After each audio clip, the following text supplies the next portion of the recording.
ఆమె కూడా ఎక్కువ వాళ్ళ ఫ్యామిలీ కాబట్టి పంపారు.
గతంలో ఎన్నికల ప్రచారం ముందు కుమరవెల్లి వచ్చి మల్లన్న దర్శనం చేసుకొని ఇక్కడ గెలిచిన తర్వాత మళ్ళీ మల్లన్నను కలవాలనుకున్నా, మల్లన్న దర్శనం తీసుకోవాలనుకున్నా.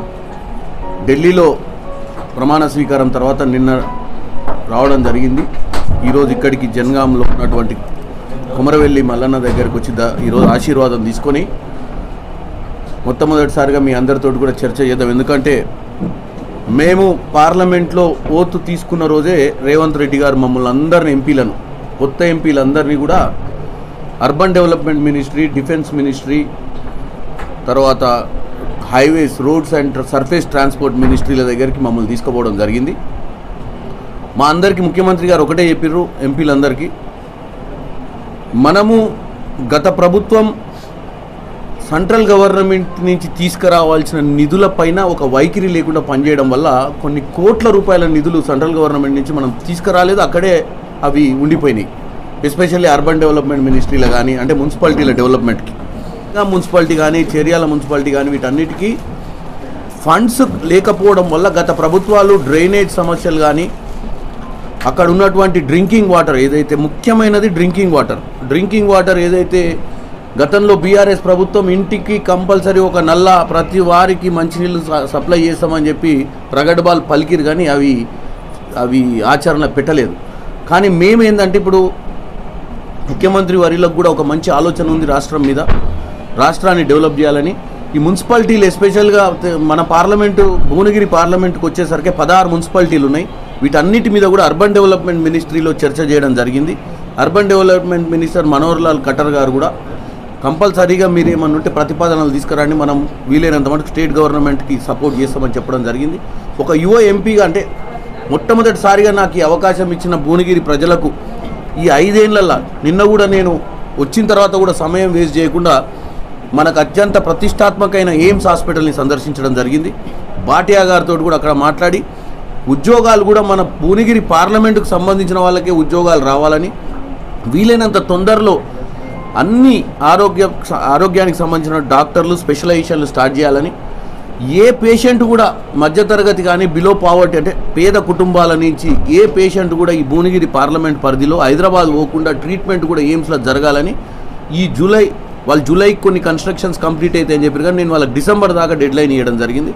డిసెంబర్ లోపు అన్నిటినీ, అంటే 750 పడకలు ఉన్నటువంటి హాస్పిటల్ని ఫుల్ ఫ్లెడ్జ్గా స్టార్ట్ చేయాల్సిన అవసరం ఉందని చెప్పారు.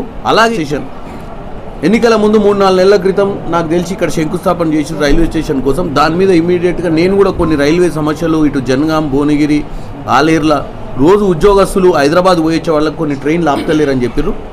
వాటి మీద ఈరోజు పార్లమెంటుకు పోతున్నా. నెక్స్ట్ 3 రోజులు పార్లమెంట్ నడుస్తుంది కాబట్టి 4వ తారీఖు తర్వాత రైల్వే మీద మా నాయకులు అందరితో కూర్చొని ఏ నియోజకవర్గంలో ఏం సమస్యలు తీసుకొని సౌత్ సెంట్రల్ రైల్వే జనరల్ మేనేజర్ని కలిసిన తర్వాత ఢిల్లీకి వెళ్ళి రైల్వే మినిస్టర్ని కూడా కలిసి మన పార్లమెంట్లో ఉన్న రైల్వే సమస్యలను పరిష్కరించి కొమరవెల్లిలో ఉన్నటువంటి రైల్వే స్టేషన్ని కూడా ఇమీడియట్గా దానికి రావాల్సిన నిధులు తీసుకొచ్చి ఇక్కడ వర్క్ స్టార్ట్ చేయించే ప్రయత్నం చేస్తాం.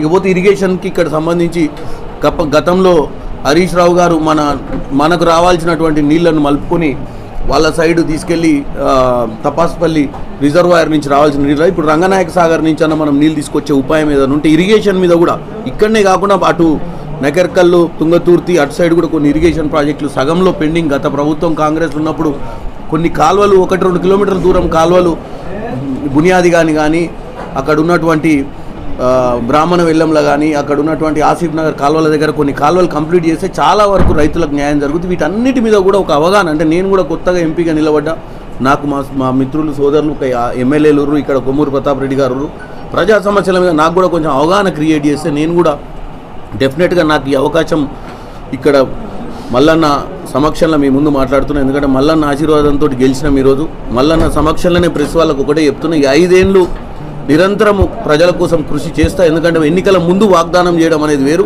ఎన్నికలలో గెలిచినాక కూడా ఒకటే చెప్తున్నా, నాకు ఈ అవకాశం ఇచ్చినందుకు ప్రజలకు ఇక్కడ భగవంతునికి అందరితో ఒకటే, ఏంటంటే రానున్న 5 సంవత్సరాలు నేను కంటిన్యూగా ప్రజా సమస్యల పరిష్కారం దిశగా పనిచేస్తానని తెలియజేస్తాను. అతి తక్కువ సమయంలో మీ వ్యాపార సామ్రాజ్యాన్ని పెంచుకోవాలనుకుంటున్నారా?